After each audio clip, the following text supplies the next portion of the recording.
When people start pointing fingers at who is to blame for the unchecked damage being done to our natural electromagnetic environment, the debate often centers on cell phone manufacturers, wireless carriers, or the lack of government oversight. However, the real culprit isn't a conspiracy orchestrated by one or more industries or regulatory agencies.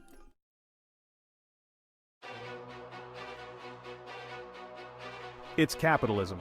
This blog explores how the inherent structure of capitalism drives the suppression of wireless radiation risks, using historical examples and evidence from the paper Waste in the Limits to Capital, how capitalism lays waste to the web of life, and why it can't stop.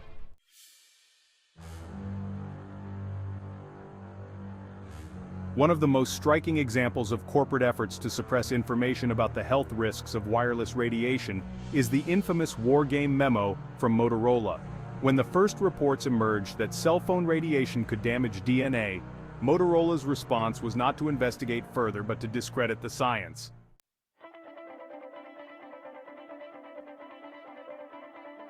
In the 1990s, Dr. Henry Lai and N.P. Singh conducted pioneering research at the University of Washington, showing that electromagnetic radiation from radar equipment could cause DNA and memory damage in rats. This research inadvertently set them on a collision course with the cell phone industry.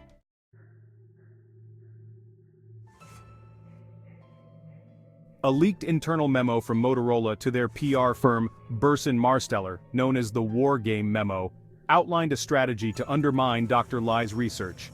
The tactics included discrediting the research, where efforts were made to question the validity and importance of Dr. Lai's findings, hindering replication, preventing other scientists from replicating the study, thereby casting doubt on its reliability.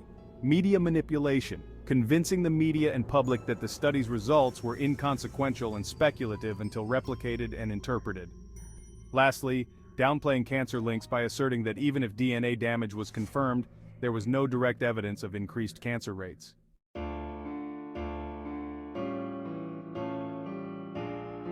The memo's leak exposed the cell phone industry's aggressive approach to controlling the narrative around cell phone radiation and its health effects.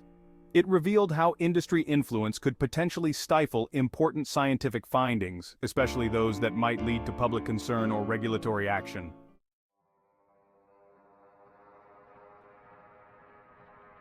Devra Davis, a former senior White House health advisor and renowned epidemiologist, has highlighted the cell phone industry's tactics in knowingly exposing users to potentially harmful electromagnetic radiation. With billions of cell phone users worldwide, the implications are vast and concerning.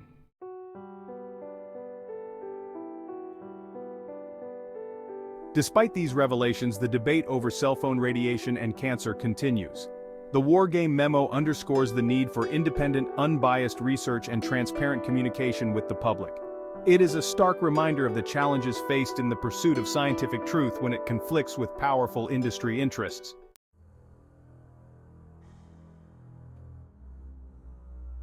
Wargaming, science, the tobacco tactics of the wireless industry.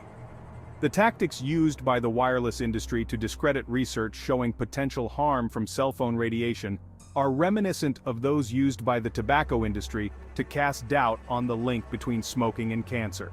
The industry has employed a strategy known as wargaming the science to downplay the risks associated with cell phone radiation.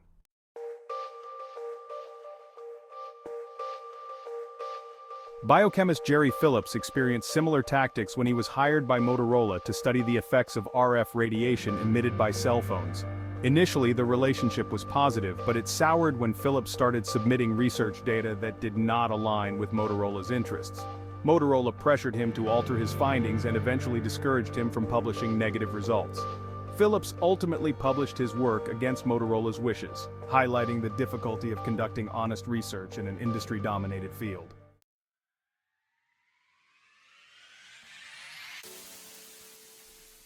While corporations and governments play significant roles in regulating and managing the risks associated with wireless radiation, consumers and citizens must also band together to inform each other about the risks.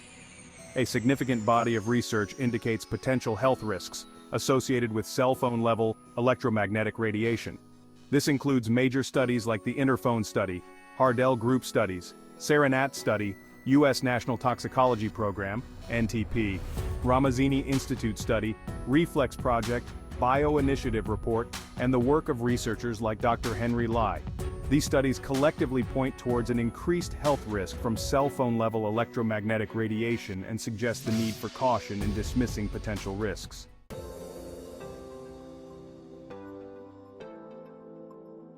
Educating the consumer is paramount because the only way a capitalistic system will change is when consumers speak through their purchases. Capitalism will turn on a dime to address the loss of consumer confidence that threatens revenues and shareholder values. Most importantly, your voice matters. Share the facts obscured by the wireless industry and regulatory agencies, which often prioritize profits over environmental health.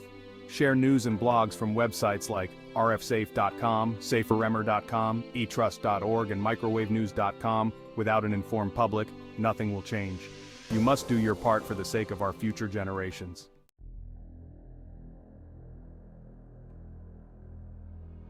The quantum decoherence caused by toxic entropic waste from wireless devices might be responsible for a significant increase in health issues, from cancer to autism.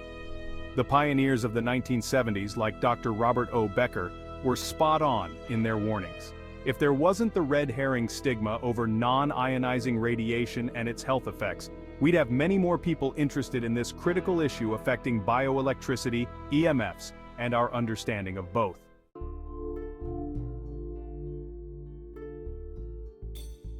The unchecked damage being done to our natural EM environment is not the result of a conspiracy by specific industries or regulatory agencies. It is a consequence of the capitalist system's inherent drive towards growth and accumulation. By fostering consumer awareness and encouraging collective action, we can begin to mitigate these impacts and protect our natural EM environment for future generations. Visit RF Safe to learn more.